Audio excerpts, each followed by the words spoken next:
The famous flood, the lap times too much. Will we see a new all-time lap record that was set by Pecco Bagnaia with Rins, Marquez, Mir, Martin, Bastianini, Polisbargo, Zarco and Nakagami?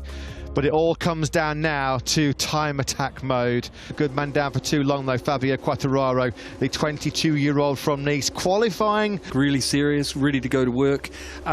This is only my impression, but they're not quite putting it together like he can, and I have my money on that now. Qualifying session for MotoGP in 2022.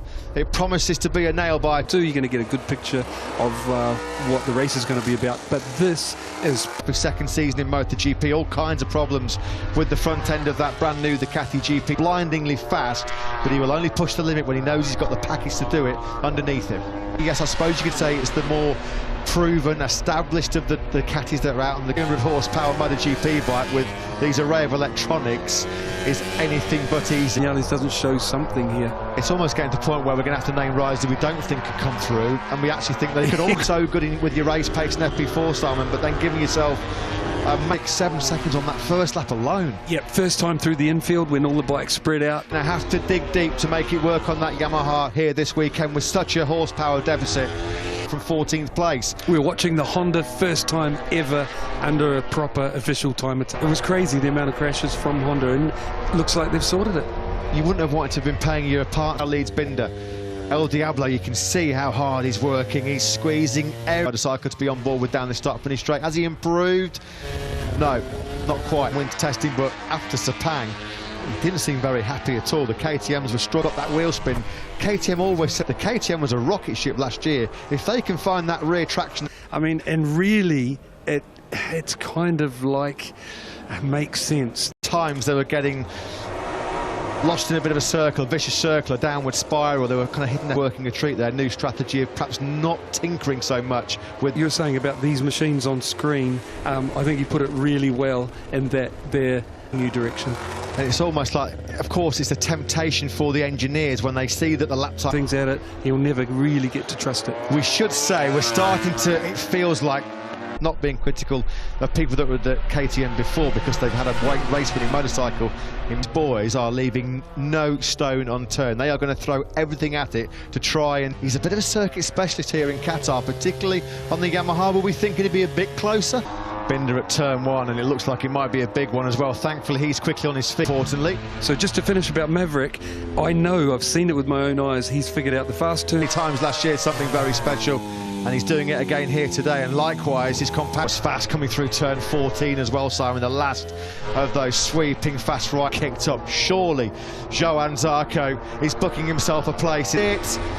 Wow, he takes it and he made that mistake, so potentially here Brad Binder, who's already going to be close. Now then, Binder looks like he's on course for top spot, and look at that gap back straight. Here he comes in, Checkman. Daniel Patak gives him the big come on, and Binder is coming on. I want for this young man.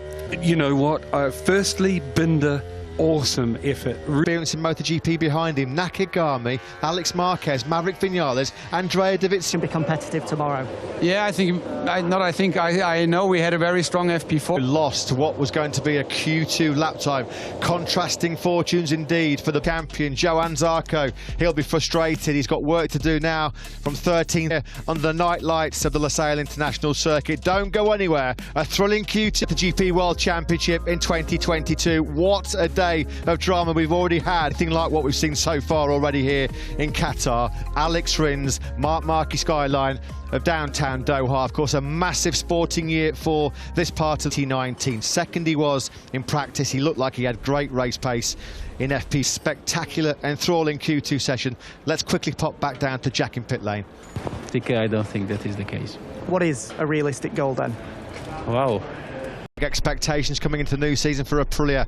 Sunday schedule. Moto3 gets us underway. 15. Simon, these are the moments that we are so privileged and pleasure to be here in this Moto1. See the best guys in the world on the best machinery take the risk. In 2022, our first qualifying session sees the reigning world champion having to deliver in MotoGP 2022. Will it be Martin, Mir, Marquez through Q1 in MotoGP? Okay, yes, you get dialed in, tuned into the current track conditions, but you for Brad Binder. Quartararo just trying to keep himself, I guess, warmed up and in the zone if he possibly can. 5 of the last 6 pole positions. The GP21 in general, with Zarco bridging that gap. Perfectly put, and maybe even Aprilia. Maybe even Joe. So How close is that? Woohoo! Trying to get a toe off Joan Mir, and he did. It's a 1/10 of a second slower than anything else we've seen so far this weekend. Oh, Look how close that was. It almost wing touching the back of Joan's bike. that's what you call a few times in qualifying last year. You've got to be pinpoint accurate as well, because if you exceed track limit, Lucia Spargaro sitting in 4th place gets himself on the front row, a 1:53.649. 3 in the heat, went unbelievably fast. He went fastest, got the lap cancel here again tonight. I certainly wouldn't be surprised as well if we saw Bastianini on the front row. Since his last pole position, he finished last season without a front row in the last 3 races. It was all to steal the show here under the night lights in Qatar. He was always a very, very strong qualifier as well, wasn't he? Jack Miller, can you believe it? Where has this time gone? This is the start of Marc Marquez's 10th season, and you know that he is going to be fighting for this World Championship, no question. Yep. But Mark, who's on screen a moment ago, that he got so little training over winter. I want to follow you, I want to get the lap time, I don't care.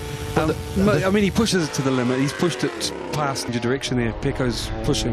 He knows every trick in the book, doesn't he, Marc Marquez? Now decides, OK, well, I can play that game, mate, and slots himself right potentially to a joust for pole position. It looks that way. 3.5 minutes of the session. Here he comes over the line, then Bagnaia takes pole for what? A 1/10 of a second, and then we said, didn't we, pre-Q2, you can never discount this young man. Jack Miller, he's not finished as well. Ducatis are coming to the fore yet again when it comes to time. Mir, Aleix Espargaro, Miller, Pol Espargaro, Bagnaia, Martin. It would have been easy for me to say. He doesn't normally need slipstream. He's getting some slipstream from Pol Espargaro. Martin goes pole. He's about to head on to his flying lap. That's not good enough. That won't cut it. Quartararo then down 3.86. Let's quickly come back as well to the Suzukis. We thought they'd be figuring prominently here at Losail International Circuit in Qatar. Aleix Espargaro's lap time the front row. Here comes Mir now. Over the line he comes. It's good enough for 5th. A 1:53. Attack mode. He's clicked into beast mode. It's Bastianini going pole. No, but he takes 2nd place. Well, we saw these jubilant scenes down in Pramac Ducati this time last year when Jorge Martin ripped boss Paolo Campinotti. Down to you, Jack. Paolo, back-to-back pole positions here in Qatar. Start though, congratulations. Thank you very much. Yeah, mixed fortunes. Thanks, Jack, and thanks to Paolo Campinotti. We thought, that's it. He's not going to get into Q2. Here he is a few hours later on the... For being able to manage the tyre in the race distance. So, yeah, he's a real threat. Not just... It's quite a fascinating dimension, is it, to tomorrow night's race? A GP22 on pole with the GP22, of course, who finds himself on the front row. Quartararo wasn't close. He was 0.6 of a second down. You're riding on the limit, even a little bit over, all the way to around the lap, trying not to crash. And our world champion Fabio Quartararo down in 11th place. That's not going to be easy for those boys to fight. Fair to say Marc Marquez is going to have a big part to play in who takes the first 25 points tomorrow night.